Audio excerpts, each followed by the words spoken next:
Okay, what are we doing tonight? Chatting. Okay, so I think first thing that we have to do, we have to introduce, you have to introduce yourself to us. Who's a student? Raise your hand, okay? Excellent. So we have 4 students. Yeah. Who's a designer? Okay. Who's a freelancer? All right. Okay, so now we have a, did we miss anyone? Is there any politician, ex-murderer, or Elizabeth? We knew that. Yeah. Okay, so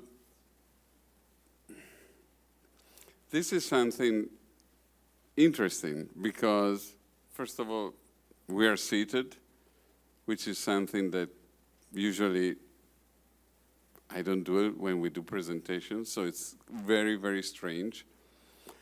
And probably you guys think that this person here is, a lot of people I've heard here by talking to them think that this person here is a lettering artist. And it's not like that, unfortunately, because she's like a fucking powerhouse. And she does so many things. And one of the things we'll learn about all those things during this conversation, but one of the things that actually she does is the thing that I'm doing right now, and it's the first time that I ever did this in my life, which is interviewing people. So, what should I do? She's a mentor. She knows how to she knows how to help people in doing things. That's what she does. She's not a lettering artist anymore. So what the fuck am I going to do tonight? What do you think you should be doing tonight? Okay, that's a tricky thing. Like, tell me how you feel. Okay, no, tell me. If you had to interview yourself, what would you do? I think we will start by who are you and why you do what you do.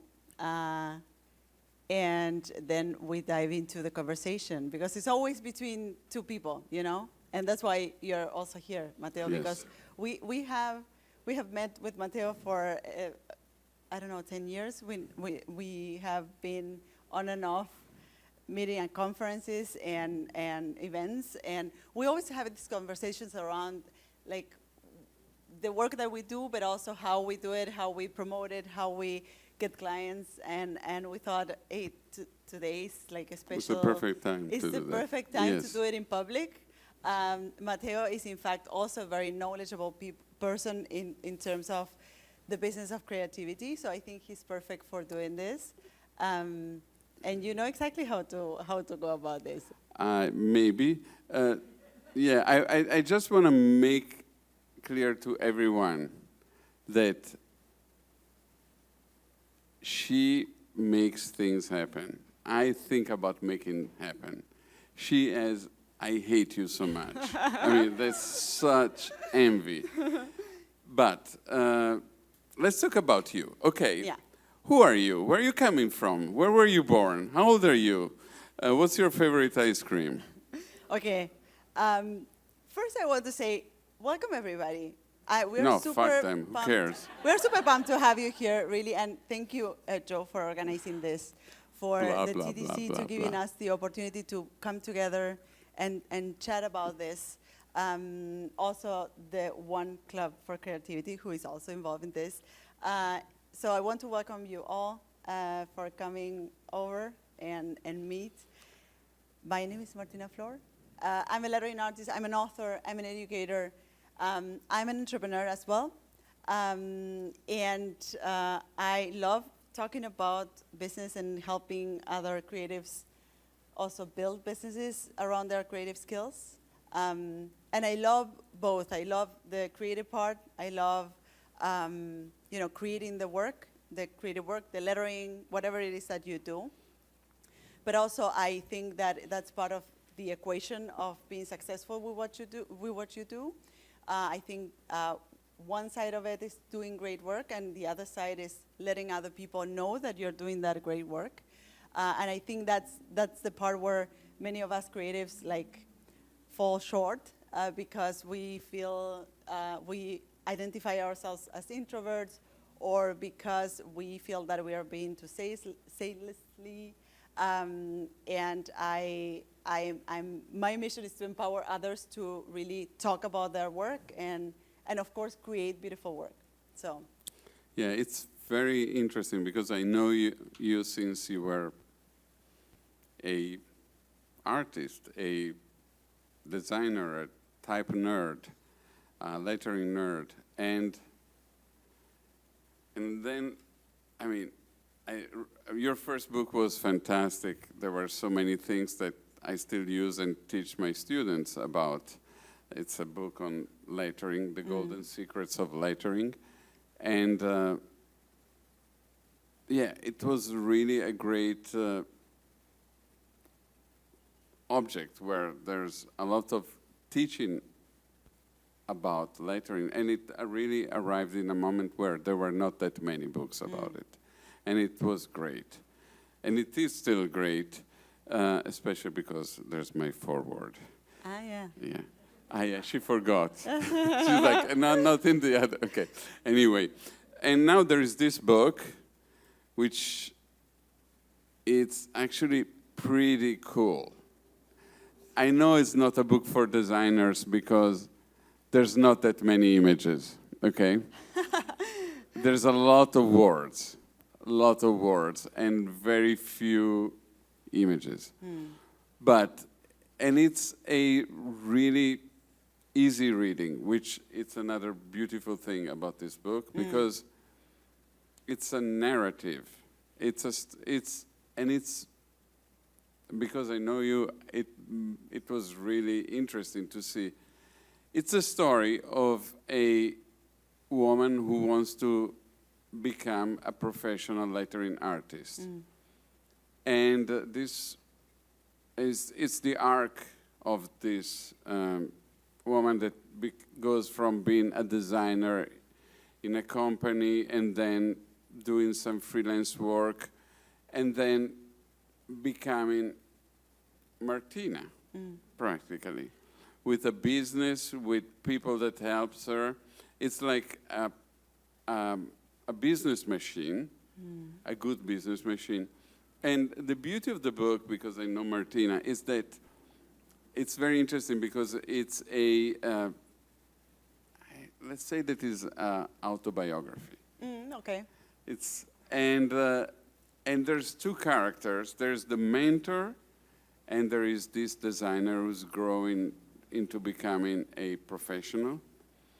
And it's very interesting because it's you. It's like her at the beginning and at the end. And at the beginning, she's talking to herself, who's the mentor, mentoring herself at the beginning of the journey, and then becoming a fully fledged professional. And I highly recommend people to read it. What's my percentage? We will talk about it later. Okay, okay. I'll have my agent talking to your agent. So, how did you go from Argentina and decided to become a designer? Or it happens that you became an international celebrity in the world of nerdy designers. Oy. That's a journey of years. And I think many of you will resonate with that. I know that many of you have relocated countries. Ana Sofia, you're one of them. And I know many of you in the audience perhaps were born in other cities and you have moved to New York to look for new opportunities. That was me as well. So I was born in Buenos Aires. I am a graphic designer. I'm a trained graphic designer. I worked for many years as a graphic designer, and at some point I fell out of love of design, and I thought, well, I need to find a new path for myself. And I started drawing in the nights, so I would go to my day job then come back in the night, sit down, draw my stuff, draw lettering. And at some point I started wondering, hey, what would life would look like if I would do this thing that I do for 2 hours a day, and I would turn that into what I do every day, and people would pay me for that. And that question really led me to do all the journey that I speak about in the book, because the book really speaks about the entire journey. How do you become really good at what you do? How do you improve your craft? How do you turn that into a portfolio of work, which is really your presentation card to meet clients, to get hired for what you do? How do you build a business around your creative skill? And it started, I moved countries to train myself in what I wanted to do.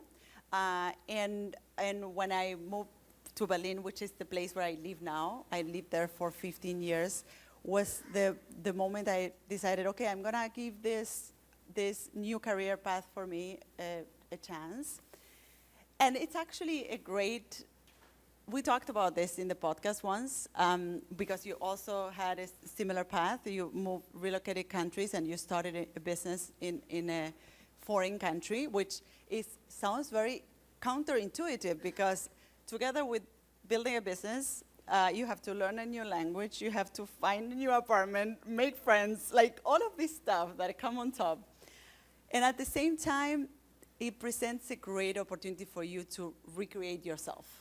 So I feel like it was also a blessing to relocate countries for me, because it created like that change in my surroundings as well. And even if you, for all of you, even if you are looking to make a change in your life, career path, or if you want to build a business, think about the concept of how can I change the surroundings or the context in which I am right now. And you don't need to relocate countries in order to do that. You can also start hanging out with other type of people, or surround yourself with people that are doing the thing that you want to do. But the concept of relocating yourself to start something new, I think, for me was very transformative. And looking back, I think that was the thing that really helped me do that change or start this new career path. Do you think it was deliberate, this change, or you happened to be like, okay, now you went to Reading, no, to study? No, I went to The Hague. You went to The Hague? Yeah, I It's went to I don't know why I KBK. always think you went to. Yeah. Okay, which is. You didn't do your research, Matteo. I don't do research. It was always in my dream school, and you went there, so I hate you even more. Yeah. Yeah. And it was one of the first years that they had the program, no? Yeah. Yeah, no, it's true that the excuse of this conversation is to talk about my path, and which is also reflected in the book, but I really want this conversation also to be for you a way of like taking with you notes and ideas that you can use for your own path, right? So this is one concept that I think was really important, and I think it was for you as well, and I see it in a lot of other people, how relocating yourself in some extent, whether relocating cities or changing the context. We see it also, I have a few members here of my membership for lettering artists, and I think that also makes, this also creates a context for you to build something new, right? Because you are hanging out with people who are doing that thing that you want to do, where that thing that you're doing is not weird, or is not like, people are not wondering what is it that you're doing, why it matters.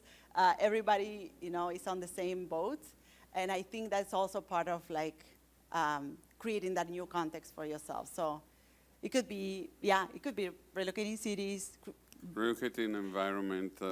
Going to these meetups, these events where you meet other people who are like, hey, I'm doing this, and this is important, and yeah.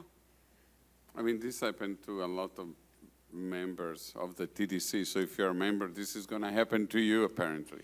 Yeah, I mean, there's a reason why TDC also has a membership, because you are bringing together people that are that are alike and that they are interested in the same thing, and they value the same thing. And together you're more than just separate individuals, and you can create partnerships, you can create the books, the beautiful books that you create, and you bring the craft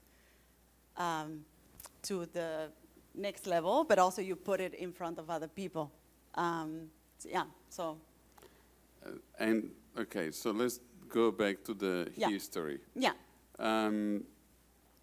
So you didn't go to Reading, you went to The Hague. Mm-hmm. Can you tell them what The Hague experience was? Oh, so and why you went there? Yeah, so I had, going back to the story, I had this moment where I started wondering, okay, how can I turn this thing that I do on the side, that I do on my free time when I'm tired, into something that is like serious work? And I think the first thing for me was to really get to know the craft better. So I moved overseas to pursue a course in letter design.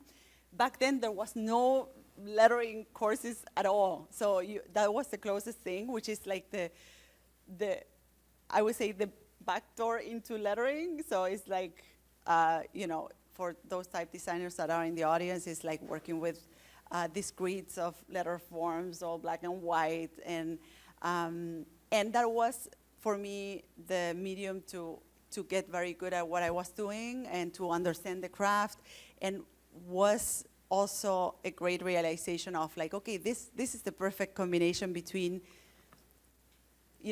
expression and also the systems of design, because when you're designing letters, you're not just drawing whatever you want, you just need to draw an A that reads like an A and people can understand the words that you're writing.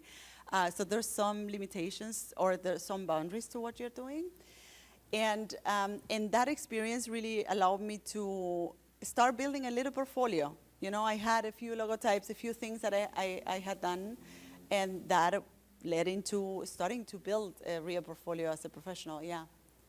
So the portfolio, you built it after going to The Hague? Yeah. I mean, I think that's the thing. Actually, no, you build it, the portfolio is something that you can start building, or you should start building from day one. Your portfolio is the work that you do, that you're capable of doing in a certain time in history.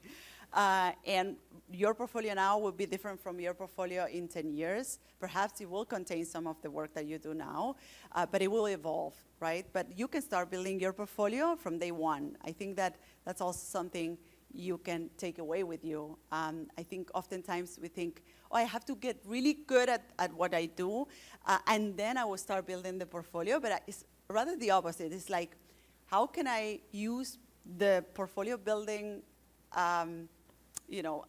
activity into the thing that makes me better at what I do? So it's like being a musician. You keep practicing day after day, the same scales, the same new pieces, until you get better and better, and then you can perform. Yeah, and but even this little performance can be part of your show at the end. They don't need to be perfect, no? No, totally. And I think that what is important is that you are able to finish a song. If you're a musician, that you really create that song, even if it's imperfect, because this is what you can do at this stage of your journey. But that you finish that song so that you can show other people the songs that you create. And for a designer, for a lettering artist, it's the same. It's like, this is the piece of lettering that I can do right now. And it's really, I always motivate our members and also like other people that I work with to treat their work as they would treat their work as a professional. So to start being a professional even before working as a professional, right? So, and being a professional is like finishing what you started, treating that project as a real project, so it has a deadline, it has a briefing, it's made for something, you know, it has a real application in the world. Even if it's a personal project, you can create a briefing for yourself and like finish that project so that you can already show, okay, this is what I can do right now. That's great. And let's keep going with the history. Yeah. So The Hague, Yeah, which is in Holland, it's in Holland, yeah. and then what happened? There was rehab. Yeah, I went to jail. Yeah. Mandated rehab. Yes, and I think every strong experience that transforms you in some way, so if there's an experience that transforms your creative skills, for instance, you will gain some sort of confidence to take the next step. And for me, the next step was to say, like, okay, I'm going to pursue this. I'm going to pursue how it looks like to make a living with that specific creative skill, which was lettering and letter design. And then I moved to Berlin to do that. Yeah, because it's a market famous for lettering. No, but it's true that there was like a big community of type designers. So like you have here in New York, which is great. And I think also is the reason why many of you have moved to New York, because maybe you found also a community of designers that you can hang out with and mingle. Okay, I'm curious. Who was part of your community? Names. I want names. So you have to think that this was Germany, Berlin, 15 years ago, which makes me sound like ages older than I actually am, in my 20s. And those were all type designers. There was a big portion of male designers back then. And I can name Lucas de Groot and... all the people from Font Shop. Yeah, all the people from Font Shop, which was a big type foundry back then. And they were organizing these meetups that are called Tipo Stammtisch. And we will meet to hang out and to show work. The same way you do here as well at TDC from time to time. So with these events that you talk about a certain topic, so David, you're coming next now, talking about your work. So this type of meetups, and that was, that was the first, and those meetups were great for me because that was the first time where I was in a room full of people who were doing the thing that I wanted to do. And for me, it was like, okay, all of these people are making a living with just designing fonts and letter forms, and some of them were even doing some lettering back then. But it was like, okay, it's possible. If they're doing it, I can do it too, right? And I think that's also how context can dictate performance, in that sense that you, by looking at your surroundings and seeing something weird turn into norm, you start thinking, okay, I can do the thing, right? I love this context. Dictates performance. Yeah. Already forgotten. Yeah. Yes. It's really good. And you can always use it. And you can use it nowadays if you're building a business and you want to grow it. You can also like surround yourself with people that are like performing at a higher level. And yeah. And that's what you're doing right now with your communities. You create a context for people to become better at what they do. Yeah. Which is very interesting because, I mean, at a certain point you started being a freelancer, doing work, having people calling you and say, can you do this work for me with some fancy letters, some decorations, because I saw it on Instagram or wherever you are putting your work. And then you realize that maybe this wasn't a business that could grow. Did you, or maybe not? So as a single, like as a solo orchestra player, And especially as a woman who's pregnant, and then what she does, she has to stop working or being a mother. When you're a freelancer, it fucking sucks. Actually, there's a friend of mine that last year told me that she was pregnant, and I was like, oh, that's fantastic. And she was like, yes, but please don't tell anyone because I don't want to lose work, which sucks, having a vagina. I'm sorry for whoever has it. So you created a system so that you could be a mother Yeah. and still continue your profession, which is fantastic. Yeah, I and mean, this, it's like this I have to great. thank you, Matteo. Do you remember? I'm not the father. So this I really have to thank Matteo, and this is why I think it's great that we are having this conversation together today. Matteo was the first person who introduced me to a book that changed the trajectory of my career and my business. The book is called The E-Myth. The E-Myth. E-Myth. The cover is horrible. You will never pick up this book in a library, but this book was a game changer for me.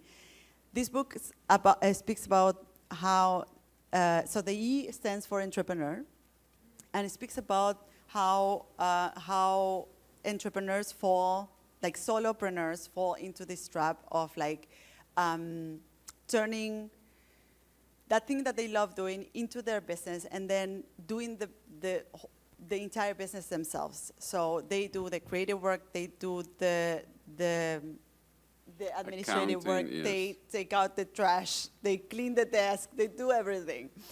And then that at some point when they want to grow, they cannot do it because it's just them doing the entire work.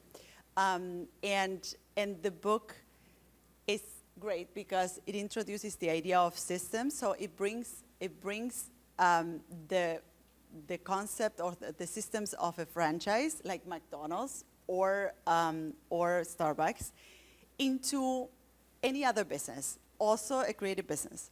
So it speaks about how a franchise is possible due to the systems that are replicated over and over again in the same way so that you get the same outcome.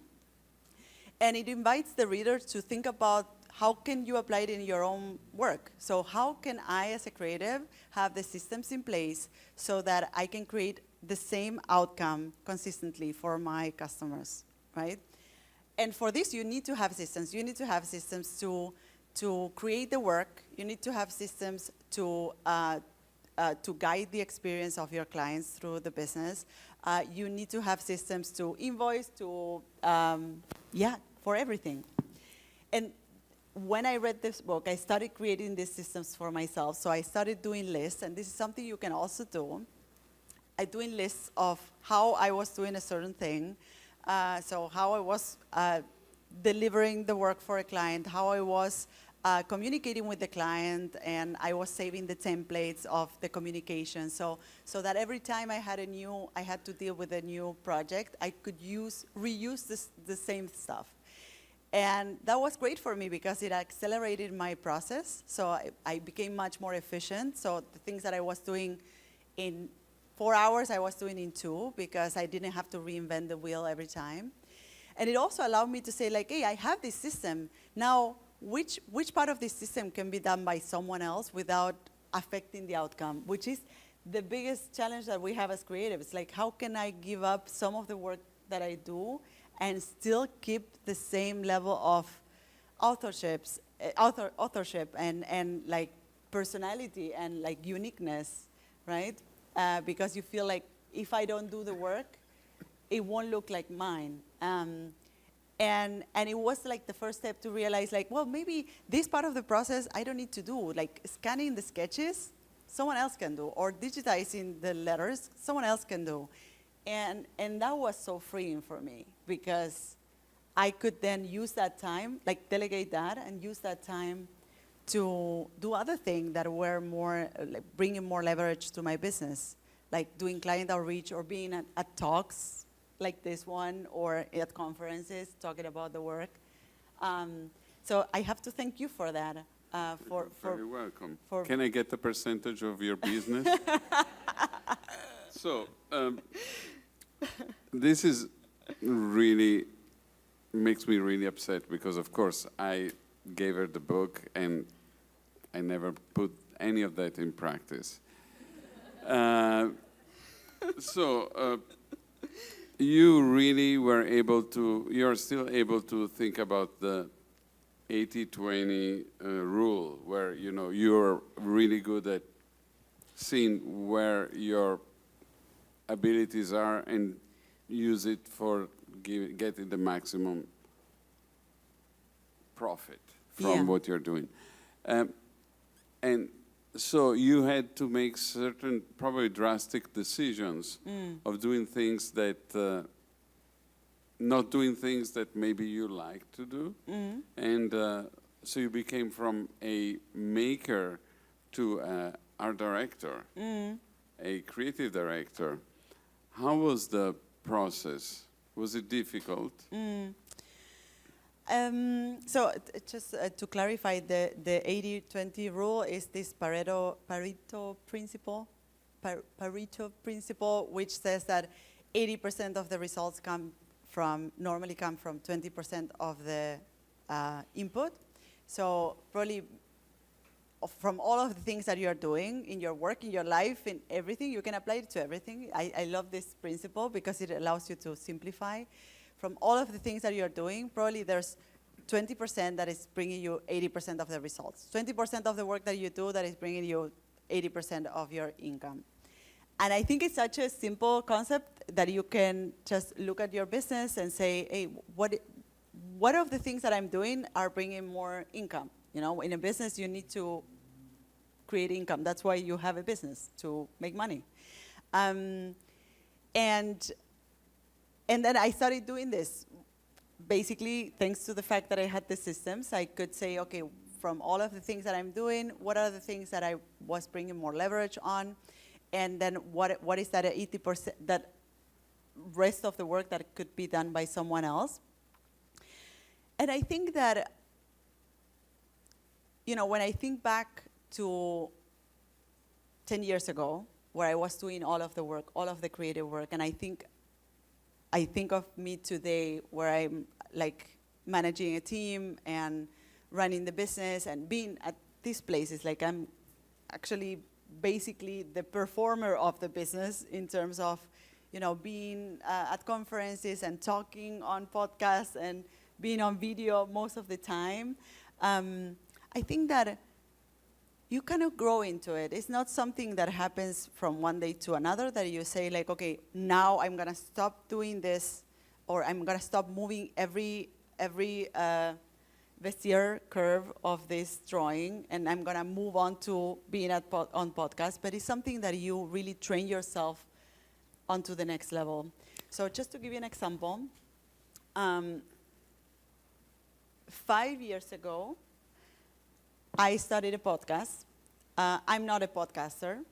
I'm also not a native English speaker. So, and I thought I need to get better at speaking in public. I need to get better at, verbalizing the things that I know so that other people can use them. So I started a podcast just to practice this. I thought, okay, I'm going to bring a lot of value to the people who listen to it, but I'm also going to train myself at speaking and being articulate in what I'm saying in another language. And you can do the same with the things that you do. So if you feel that you need to train yourself at sales, because all of us creatives will say like, I'm not good at selling my work, I'm not good at promoting myself, well then perhaps that's the thing that you need to be doing the most. And you need to be practicing the most. And the more you do it, the better you get. And today it doesn't feel that overwhelming to be here talking to you in English in New York, because I have practiced for 5 years to be here, So I think you grow into the next level by practicing, by just doing that thing over and over again. And so maybe now is the time to talk about the zone of genius. Okay. Can you tell us more about it? So the zone of genius.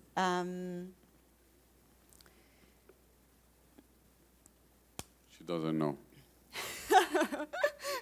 No, I'm thinking how we connected with the rest. I mean, the fact that you choose to do certain things rather than other things. I think it's Finding your value. Yeah, it's connected with what we are, with the systems. So you have all this set of steps to do the work, or to do whatever it is that you do, and then I think it's about building a business around your creative skills and making a living with your creativity is a lot about learning about yourself. And it's a lot about learning what you like doing. And we talk about this often with your business, my business.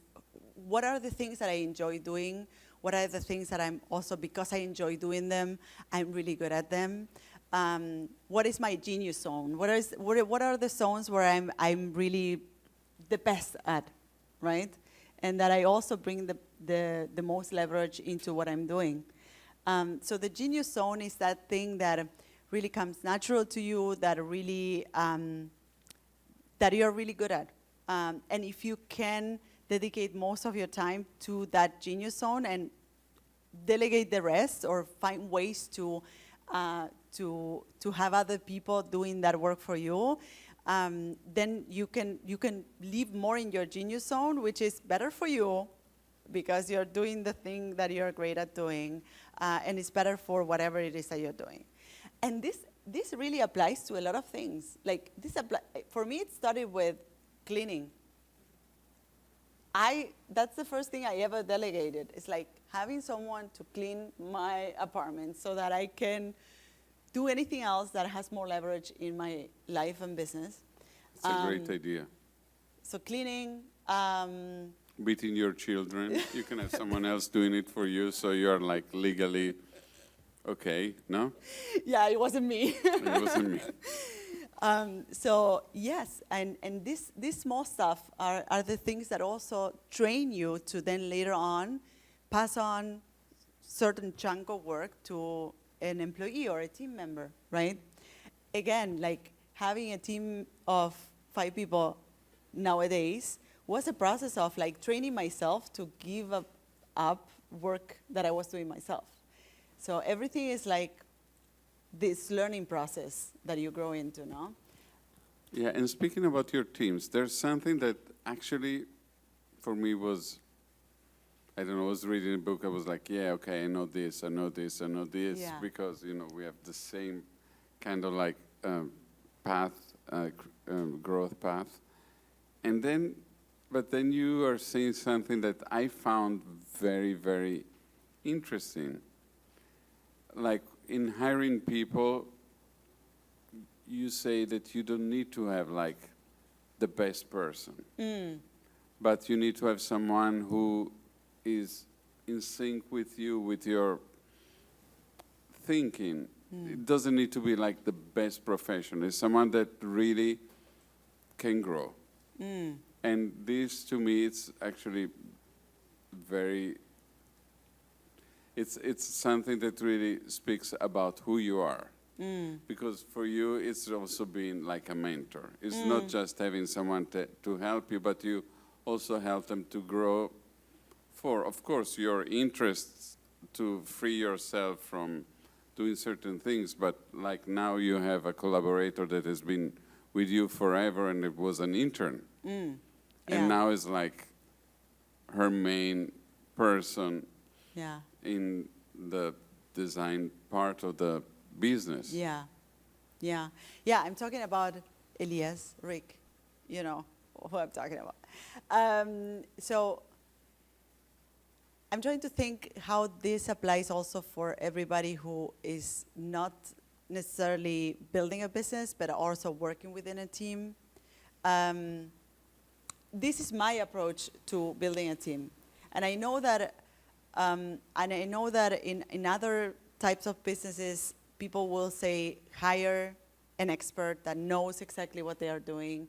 And in my experience, I think this is the thing that holds most creatives from hiring help at all. I think and this is what I thought also in the beginning, that I had to hire an expert. Expensive. Expensive, full-time, right? And that is far from reality. And the first person that I ever hired, and that of course was overwhelming because I felt I don't have the funds, I don't have the amount of work to delegate to have a full-time employee.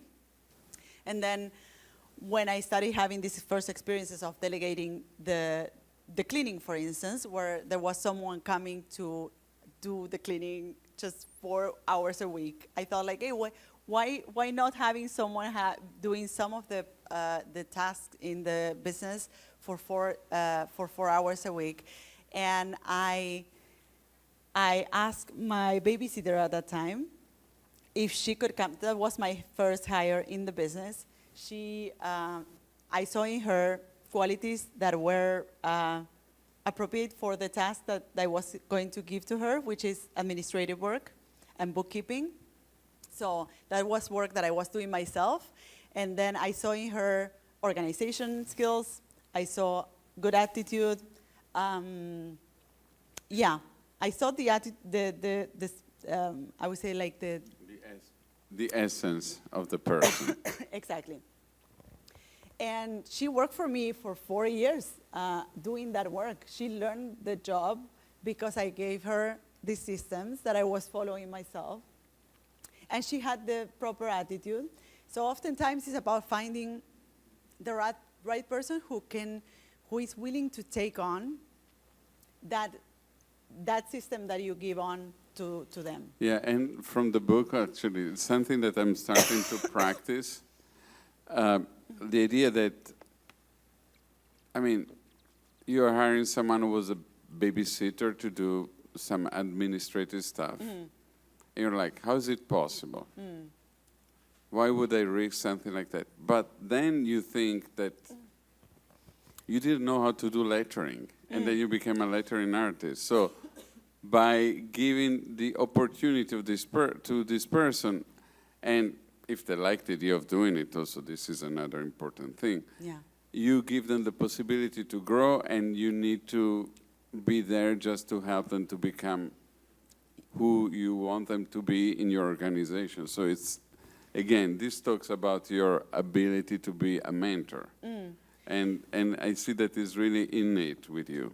And how you actually take this great quality of your personality into a business, because now you do your mentorship. Yeah. Yeah, that's true. Well, I think there's no difference. Really building a team, you know, it's funny because with the mentorship, we have a program that is a mentorship program for lettering artists and illustrators. And designers. Yes, also. And we take them, we take a group of 12 mentees for 4 months, and we help them build and scale their business. And the first thing that I tell them when they come into the program is that even if you are a solopreneur, even if you're a freelancer, you should be building your team. And what we are building here is a team. Like this cohort that we are building is your team. And it's going to be your team for the next 4 months. And it's going to probably continue beyond the program. And it happens. Like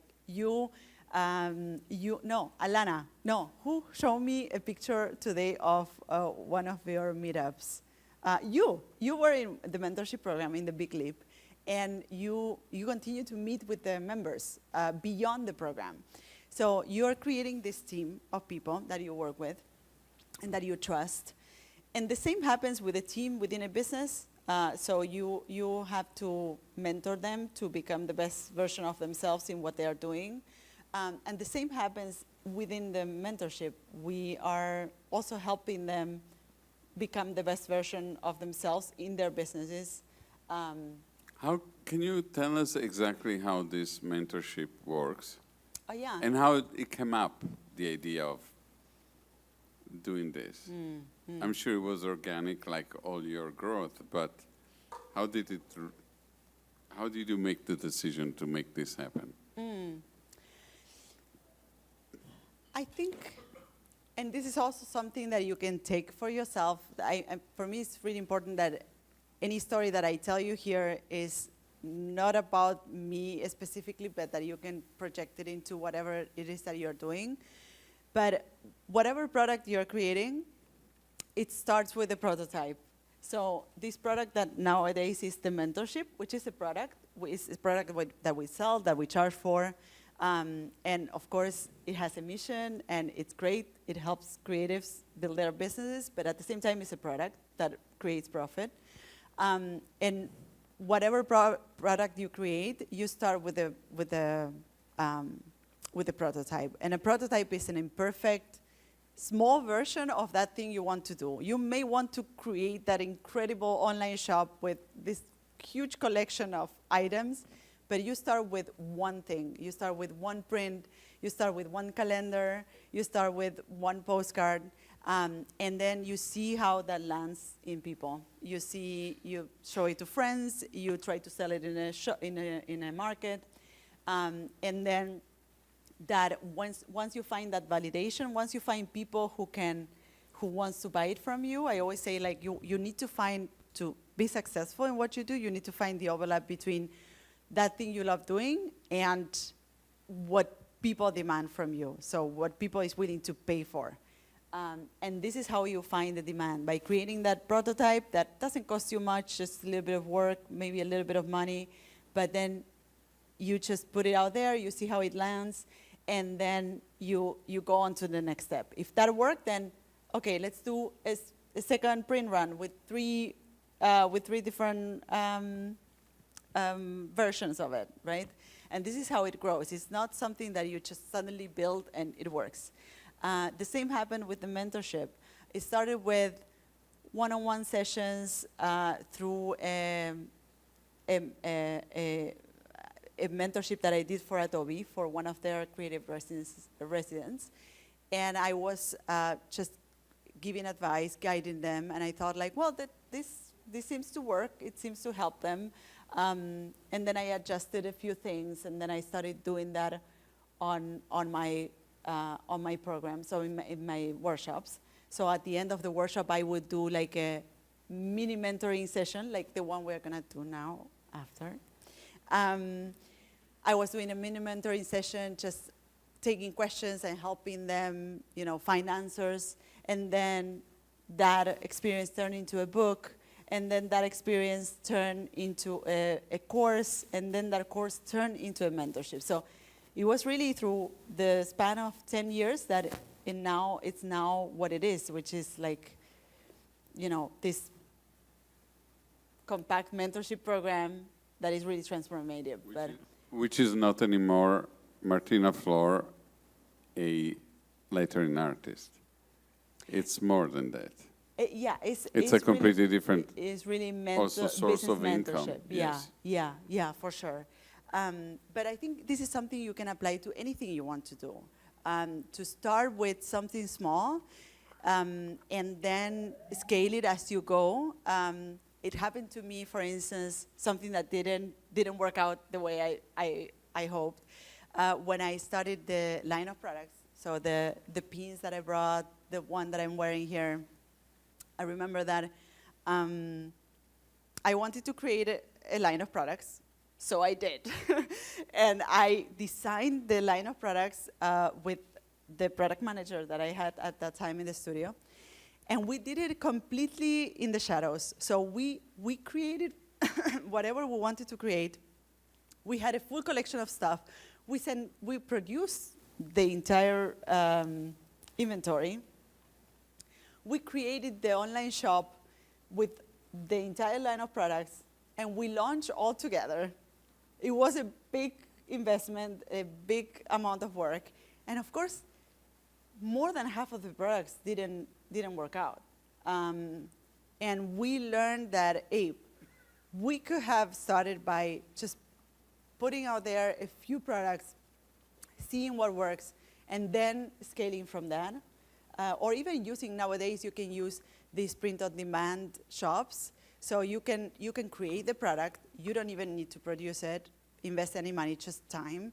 You can create the product, you upload the product, you promote the product, right? And then see if people buys it. And if they do, then you can start creating more products. You can start scaling. If that works, then you can move on to creating your own online shop, right? But it's important to start. I always say that it's important to start speaking about the things earlier than you feel comfortable with. Like to start putting the things out there earlier than you feel comfortable with. And not being afraid of failure, because the failure is reduced. Yeah. It's a small scale. Yeah. Okay, so what do you want to do for the next part of this We want to do conversation? mini mentorship. What is mini mentorship? Tell us. I should have told you about this Yeah. now. So we were thinking that we could take. No, you were thinking. Yeah, so we could. I'm we not could aware take what's going to some of happen. your questions, and we can help you work through them. So if you are thinking of, it could be anything. It could be I'm trying to build my portfolio and I don't know how to do this or that. It could be I want to leave my job and I want to start my freelance business and I don't know how to do this. Or it could be I've been freelancing for I don't know how many years and I'm having this and this challenge. It could be anything, and we will help you with Matteo. Yes. My wife is cheating on me. Oh, We no, can no. help you with that. I know a photographer who can go and take photographs. You have experience so with that? I have no experience with that. and we will help you work through the problem or the challenge. Yes. How does it sound? Who's going to be the first? I know who was the first.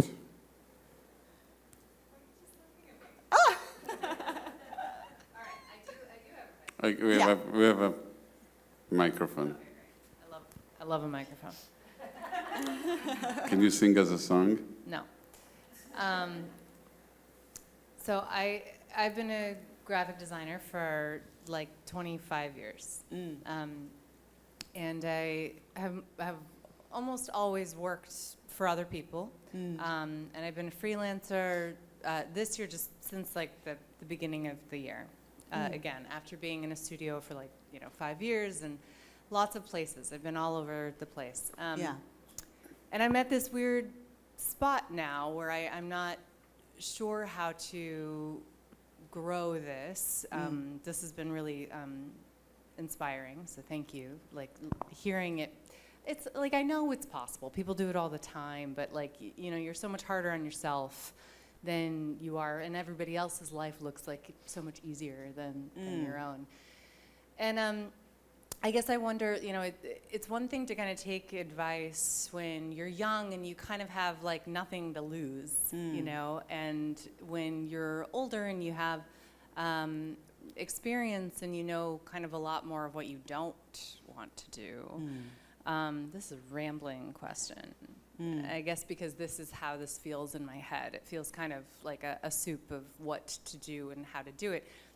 At first I was like, oh no, I'm just never gonna work again, after having a full-time job and that like feeling of insecurity.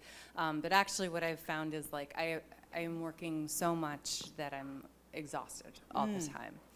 And so I'm wondering, like, in terms of finding what the next step forward is, I realize this is all kind of incremental, as you're saying. What would you recommend for somebody who is very experienced? I don't really want to be the creative director of a team and relinquish all the control. That was like one of the things I was thinking about with this is like, particularly for creative people, it's very hard to relinquish control over anything. Yeah. Even, the bookkeeping or something, it's like, what if somebody fucks that up? Yeah.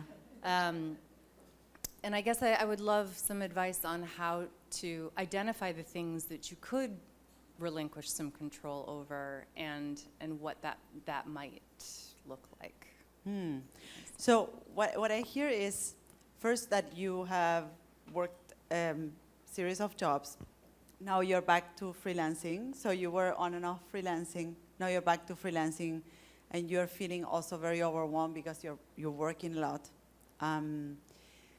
and you are missing that space to sit down and think about what's next.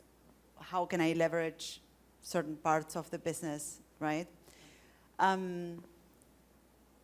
What else is there that is, what are the things that you are doing now that you feel are making you very busy without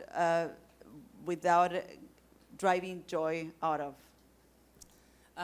That's a good question. I think a lot of it is I'm kind of an extrovert anyway, which I think is maybe an advantage in this field.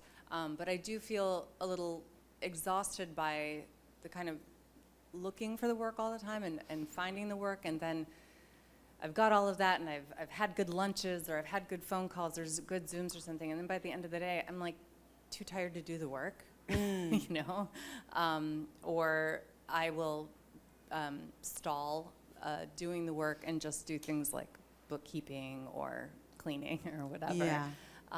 So it makes it hard for me to just get from this level even to one slightly different or higher level.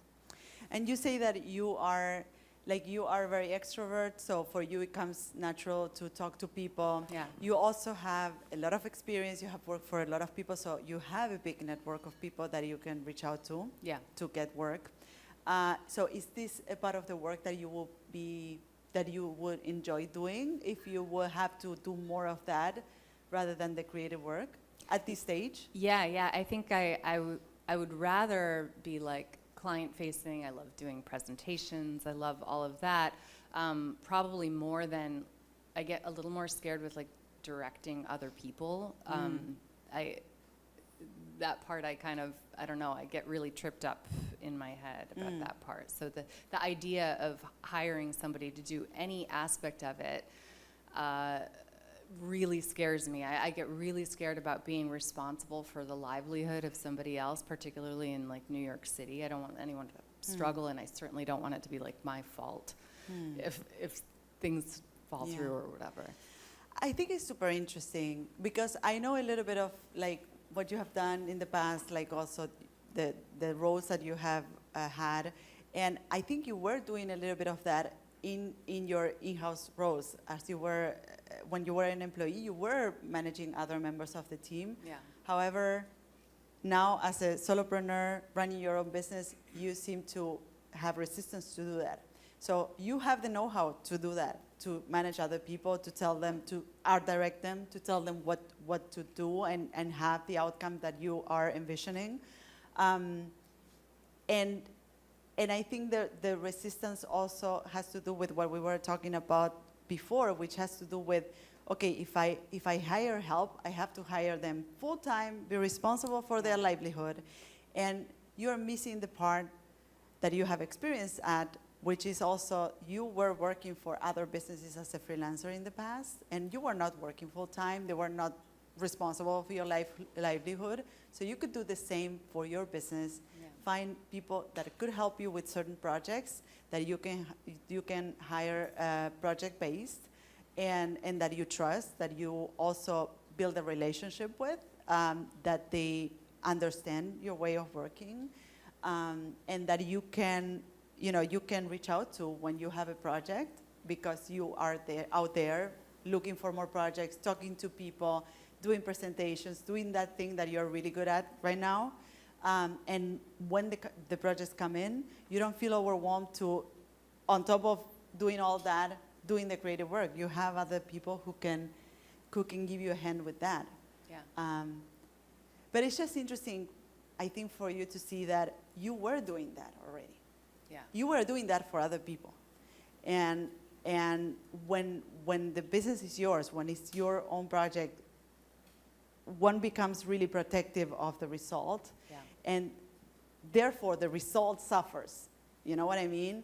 by not giving away that part of the process, your business is suffering, and that's really the pity here. I don't know what you think about I it. totally agree with you. Of course, it's very difficult to give up certain things. It's because, I mean, how much is going to cost me to hire this person? Is it going to be feasible? But, I mean, the truth is, all the fears that we have are irrelevant. We probably need to try to do it and say, let's try, Yeah. which is it's the most difficult thing to do. I mean, I'm always afraid of doing things, but the moment I say, okay, let's try, and then the worst thing that you thought would happen never fucking happened, because you're an adult and you're able to solve it. I mean, like, you have shit in your hands, you clean your hands. So this is what is going usually. That's a really good analogy. Yes, Thank you. I'm the master of metaphors involving Excrement. brown stuff. Yeah. And never listen to what I'm saying, by the way. She's much better. Yeah, I mean, I think you have the answer in all the things that you say, and this is something I always say to my mentees or anybody who I coach in any ways, that the answer is always in you. Like, already in the things that you're saying, you can notice that you have a lot of information. And I think that you are now in a stage, based on all the experience that you have, where if you try to also do all of the creative work, it's gonna step in the way of like really growing. Yeah, because it feels like that. you're back to where you were before. You know what I mean? In the last roles that you had, you were just managing people, doing the creative direction, not moving Bezier curves around. And now you're back to that, and that's why perhaps you feel overwhelmed by this. Yeah. No, I think that's really helpful. Thank you. Yeah. And, You're welcome. and the other thing that I would say, I mean, do you feel you're learning things? I mean, I'm always learning things, but you said something that was also resonant, which is that you're actually hurting the work from being better by having somebody else contribute something that you wouldn't have necessarily done yourself, and maybe that makes it better or more efficient or Yeah. just different. Yeah. Yeah, and oftentimes by having to do it yourself, you resent it, and you don't want to do the changes that are necessary, and you kind of like accept it as it is, whereas if there will be someone else executing it, you will go to the last resource to get the job done perfectly as you envision it, right? But since you are the one executing it, you're like, I have to do this change again, and it's like, and the work suffers at the end. Yeah. So, Yeah. and you're already in the next level. You know what I mean? It's like I think. Yeah, it's probably all in here. Yeah. It's self-esteem. Yeah, and it's also like when you're working by yourself, you don't have the external feedback or validation or other insight. Well, That's you know why what? you're When here. I call That's why you're you, here. I get a bunch of shit metaphors, and no, you do. Okay. You do have a lot of helpful things. This is good.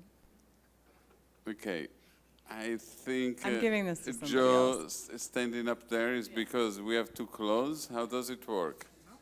Do you guys Okay. need to go home? Who's next? Now let's take more questions. Let's take more questions. Yeah. Yes. I just have a follow-up. It's not a full-on like problem case, but one thing that I'm kind of, first of all, thank you. This has been like super inspiring and super interesting. One thing that I always get hung up on in these kinds of conversations is, what if you're the type of designer that actually enjoys the like detail finishing most?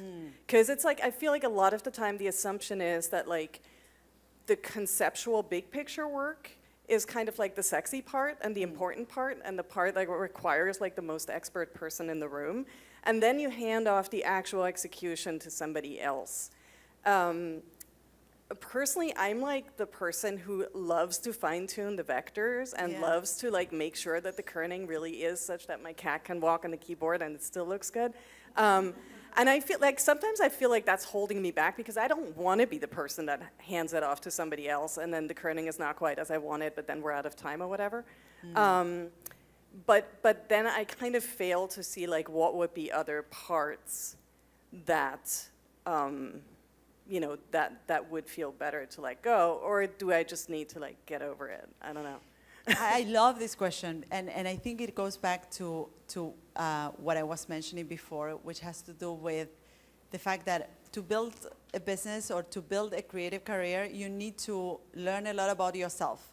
And I think it's great that you are speaking, and you're also sharing with us the fact that you love working on the details, because I think many can resonate with that.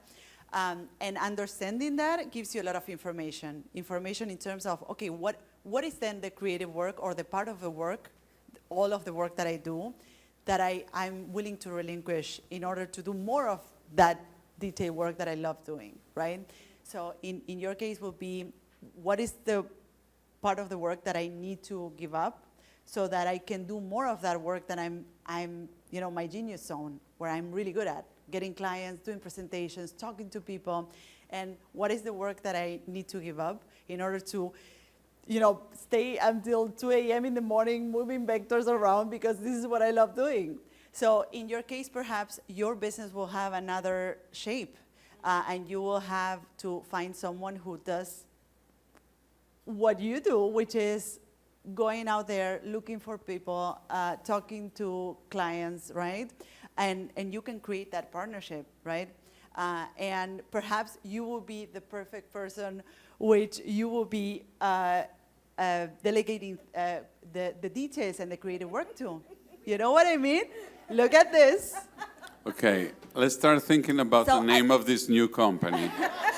So just to wrap up the concept, I think it's great that you bring that contrast into the conversation, because you need to understand first what is it that you enjoy doing in order to then decide what shape your business is going to have, right? And a lot of the work of building a business is learning about yourself, learning about what is the work that you love doing. Yes, And but yeah. it's not a yes and. Yeah, I love it. But I love doing exactly what she likes to do, which is working with fucking Bezier curves. I don't know why.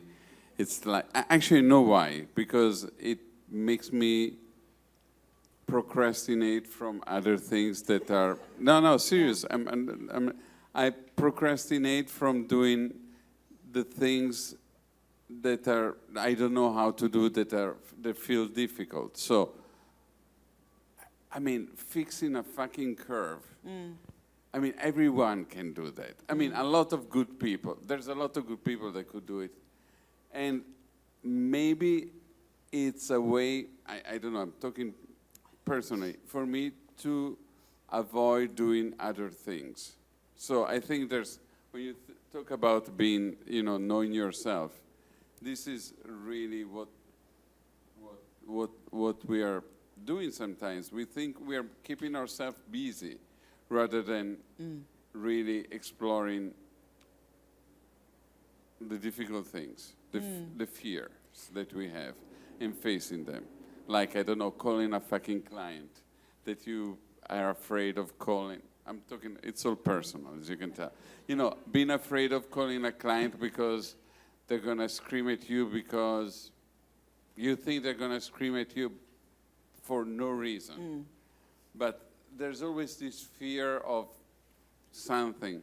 And then you go back and you do your fucking Bezier, I do my fucking Bezier curves, because it's my zone of comfort. And sometimes you really have to think, if your zone of comfort is like damaging your business or damaging yourself because you're not growing. I love it because you're mentoring yourself.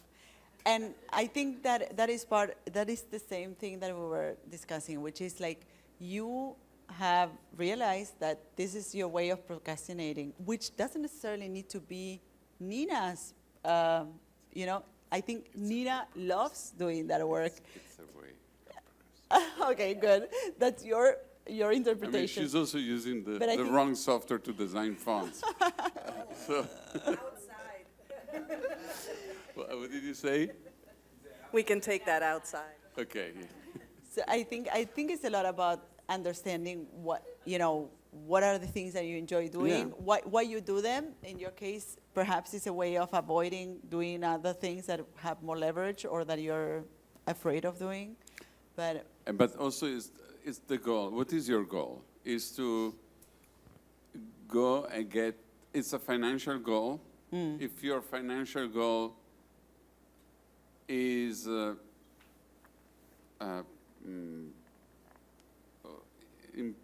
sorry, I don't have the word, is thwarted by the work that you're doing, that is doing the Bezier curves, is not going to make you be able to buy the house in the mountain that you want to buy.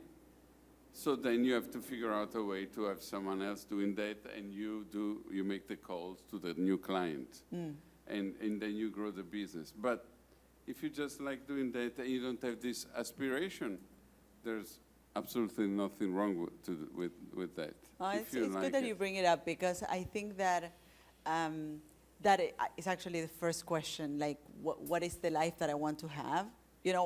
Where do I want to spend most of my time and doing what?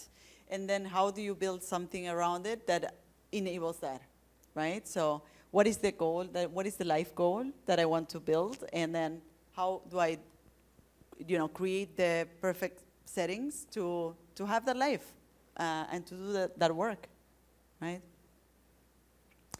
Thank you for bringing that contrast to the conversation, Nina. Yeah, thank you. Yes. Martina, just a little background. I took your inaugural Can you put type design class. I can't remember whether it was 2020 or 2021, Yeah. but it was the first time you ran that class, and it was wonderful and experimental for you. And you said that you'd never seen lettering like mine. But I didn't follow up and keep in touch with you. Long story short, I'm at the 2-year mark, about to go into 3 years of being a professional lettering artist. And I... Well done. Thank you. So, I'm not asking a legal question, so there's no question of what's good in Europe, what's good here. I have plenty of attorneys that I can ask that question, and since I do know law and attorneys and how it goes, the one thing I think one learns is that you never really want to sue anybody. Don't even go there, because then that's what your life becomes. So I work through an agent, and I get work with like major international brands, and even if I mention one, people are like, oh my gosh, you're doing so well. Well, and like the first year I was like, oh, I don't have enough examples. I have plenty of examples. I have more examples now of things that I do that, and what is the ethics? Because again, I appreciate the opportunity and all the work, and we texted very recently. She's like, oh, I so appreciate your loyalty, because so many of the artists, they go directly to the client. And I'm like, I'm recruited all the time.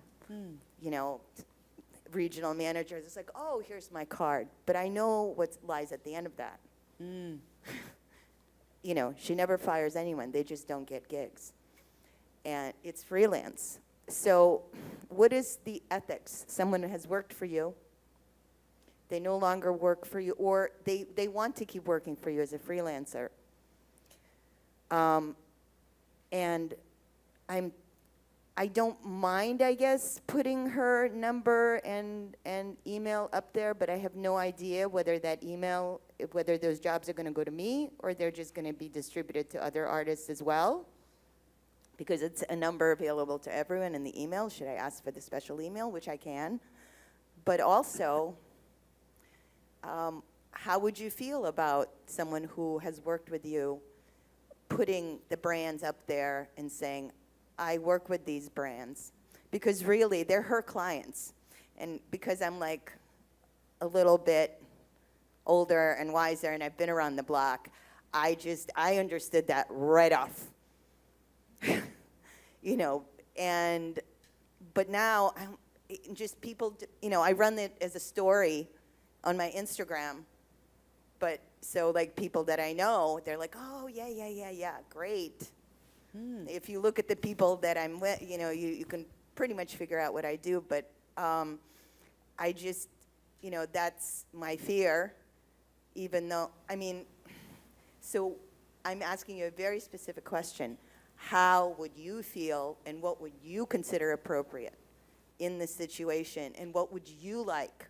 Because I don't want to break up, but I want to be able to say, hey, you know, I work with these people, because it'll instantly bring me to a place I want to be in. On the other hand, it's really, I want to know what is your ethical and what would you be happy with? What's your name again? Alona.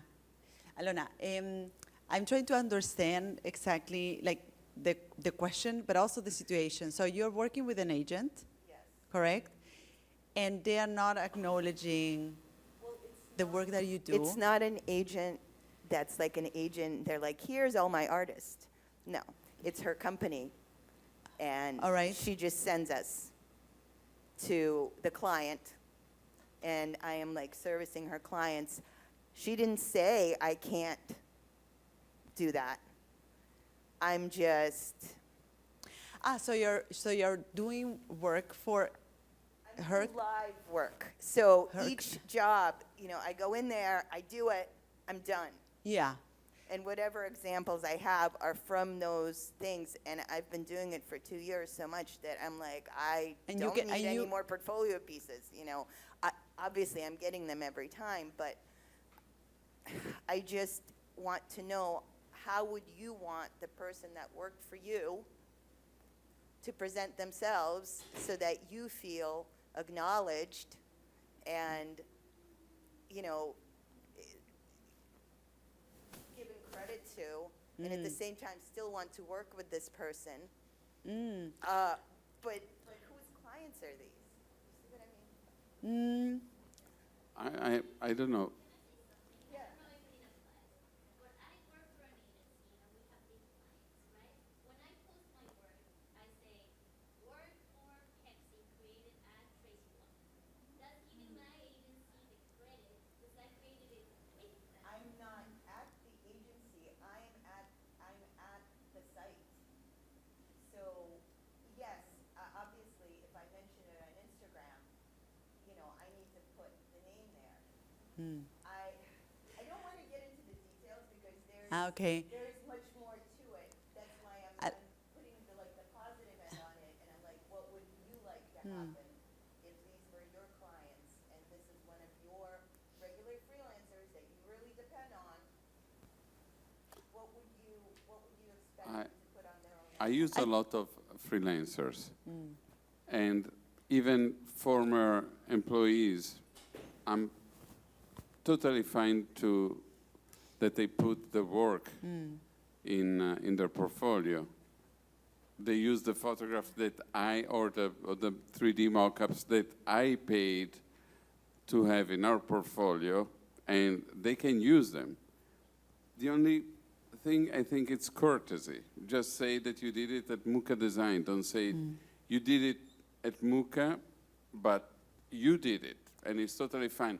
But you did it because we are part of a team. So just acknowledge who you did it for, and that should be like the most decent thing to do for them, to quote, to give the name of their employer, and for us to make sure that they can grow and they continue to do the amazing work that they were doing with us, or they're still doing with us as a freelancers. So, Alona, the question is also, it seems that you are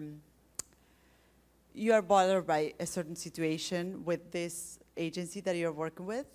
So I want to ask you, what would be the ideal scenario for you? Because you seem now in discomfort with the dynamics. So what would be for you a dynamic in which you will feel comfortable? How would that look like? I already articulated it so that I would have my own email that was to book me. Okay. And not, and I don't know, does anyone like that? And again, I'm, you know, I also have my own technique. I heard in what you said, I created like a mini approval process, and I give the customer something other people don't give them. Okay. So I'm like, I show them very quickly, you like it, they got the approval, so the person can't say, oh, this is not what I expected, even though you're doing it live and you're doing it very fast. I'm already, Yeah. again, putting myself out there is going to, and I've had people interested in my process, they want to talk about it, they maybe want to, you know, write about it. I'm like, you know, as soon as I put that out there, then it's like, it's unique to me, and I guess I was thinking maybe I should just like put a class about it out there already, and do that simultaneously, so that, you know, it's like a self-promotion, and also I'm like sharing it, and not, because it's difficult, because like the whole thing with getting more work, you have to share your work, you have to show it. Yeah. I'm getting it without doing it, but, you know, it just feels like, I just want to do, as you said, you know, I have no problem saying, I got this via such Yeah. and such, and And what is stopping you from doing it? well, no one else has my process, and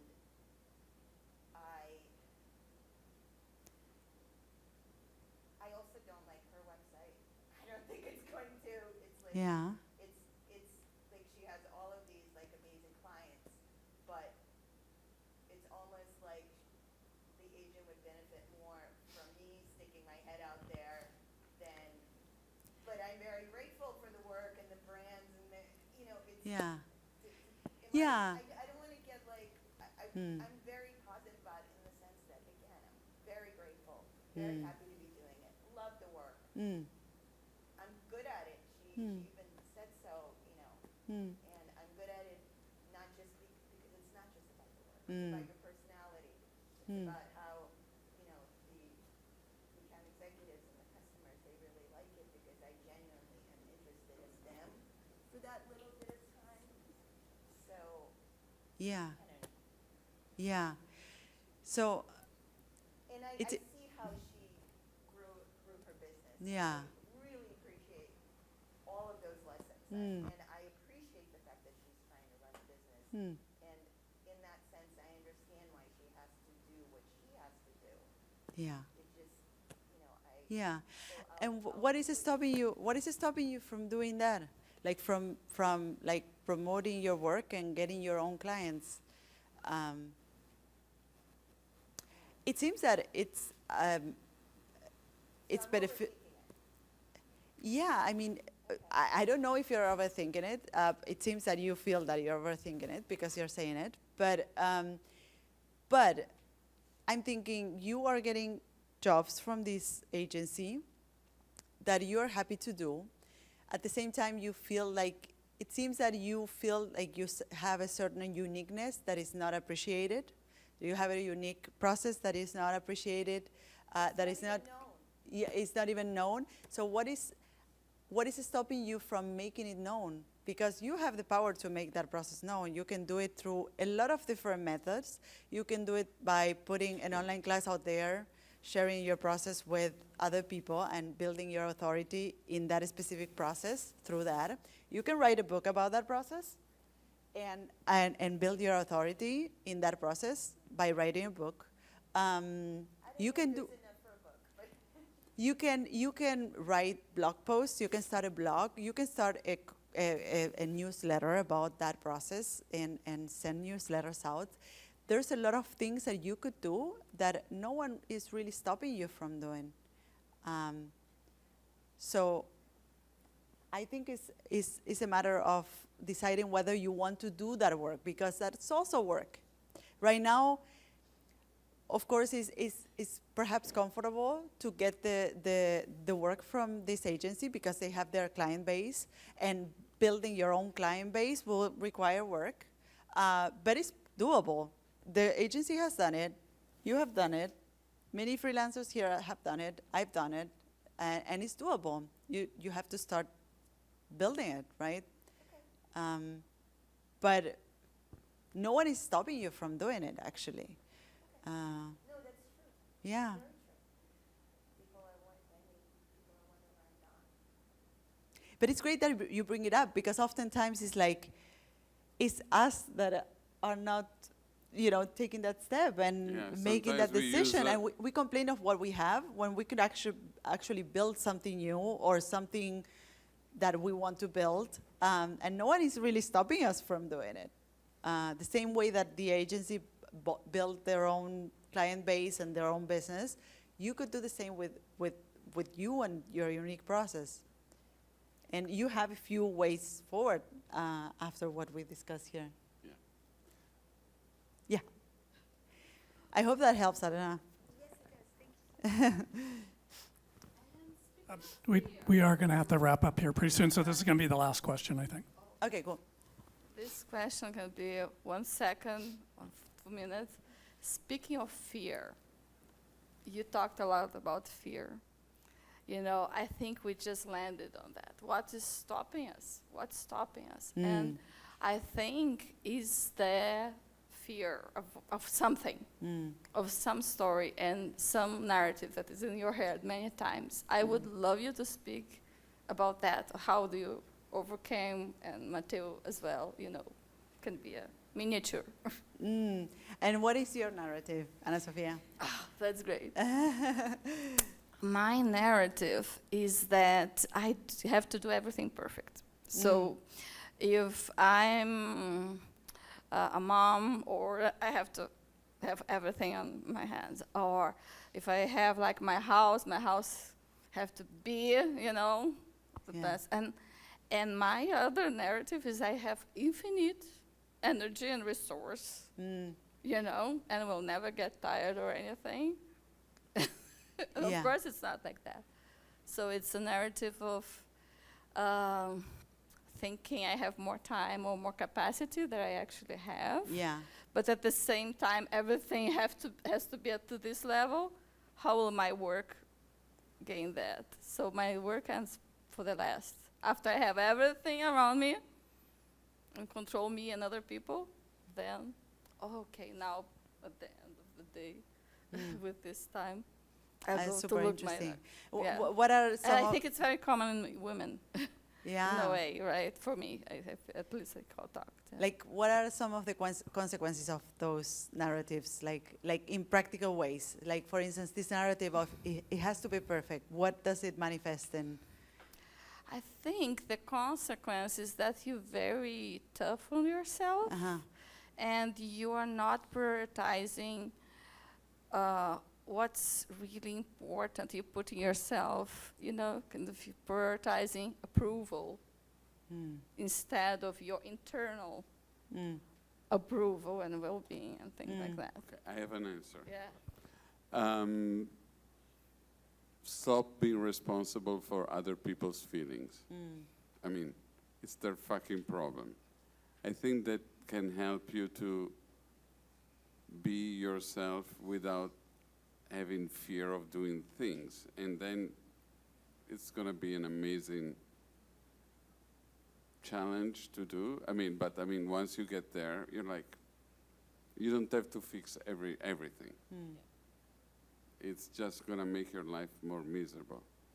Try to do stuff wrongly. Make mistakes. Mistakes are okay, because mistake is going to be the step for another mistake that is going to be better than the previous mistake, maybe, or maybe not. Maybe there's going to be a big fuck up. But then there's going to be something better after it. And again, you just try. No party is perfect. No, what is the joke? No party is perfect. Something. Yeah. I think the fear is also, I sympathize a lot with her story because it's finding, that you have to take a few steps back, especially in a new country, to then move forward. And admitting that sometimes you lost, that's very hard, I think. Yeah, and also I think it's also important to remind yourself, what are you missing out on, right? Because at the end of the day, you're missing out on something. Yeah. Something will not be perfect. Yeah, something will not happen because you're just holding back. And I always say, I'm not sure exactly in which, the perfectionism is to what is related, if it's to your work or if it's in general. But when it comes to your work, I always say this, that the quality of your work doesn't really matter to make a living or to work with people commercially with your creativity. When I think about when I started 15 years ago, and don't get me wrong, I think that doing great creative work is a great purpose, is something that you should aim for. I personally aim for, and your work should be it's your product, it's the thing that you sell, and you want to do it good, right? However, when I think about when I started 15 years ago, I was working for clients at the level that I was back then, 15 years ago, and I work for clients nowadays to the level that I can create work nowadays, and the difference in the quality of the work is humongous, right? But I was able to work professionally for clients back then, and I'm able to work professionally for clients right now. Yeah, she used to be good, and now she sucks. So, you know what I mean? So really, the quality of the work doesn't really matter in terms of being able to find people who will benefit from the work that you are able to do. Yeah, it's reaching the good enough. Yeah. When you are like, okay, it's good enough, and of course, it's good enough for her is different from the good enough for me. It's good enough for everyone is a different threshold. But sometimes that's the best thing that you can do. Say, okay, that's it. Let's stop here. Is knowing when to stop, because otherwise it's just masturbation. Which there's nothing wrong with it, by the way. But you should be able to say, okay, this is enough. The world is not gonna be better if I do it in a way that is gonna be amazing according to my thinking about design. It could be okay, because you see there are other things that are not amazing, they get published anyways. So anyway, you're the filter of your choices of the design, and you know that you have a certain level of quality, and what you're going to produce, even if it's not exactly the maximum that you want to do, it's still going to be good enough. And you will always find someone Who's better than you. but also who can benefit from that thing that you do at the level that you do it. Yeah. You will always find someone who can get value from what you do. And again, don't get me wrong. Great creative work is what we should aim for. But keep that in mind, that the work that you will create now will be at a totally different level from the work that you will create in 10 years. But you need to be creating this work in order to create that better work in 10 years from now. If you don't start anywhere, you will never get there. So. Yeah. Thank you. Just make mistakes. Yeah. And it's okay. Okay, I think we are done. Let's sleep on it. Yeah, thank you. Thank you for Thank you so much for your, coming, for your questions. being open about your issues. I'm sorry if I ambushed you. Actually, I'm not. And fuck the Bezier curves. And thank you, Martina, for coming here in This was New great. York. I love this conversation, like all the ones that we hold about creativity and running a business. I will be signing books. If you want to get a book, I will sign it for you over there. And we were gonna hang. Yes, we also have a Coffee, free coffee. coffee that we're organizing on Saturday morning. I can send you the details if you tell me something back in the table. Remind me. Other than that, That's it. Thank you very much. thank you everybody for coming. Thank you, Type Doctor Thank you, Scott. Matteo. Thank you, Martina. Thank you, all of you. Please come back again. Hope to see you soon.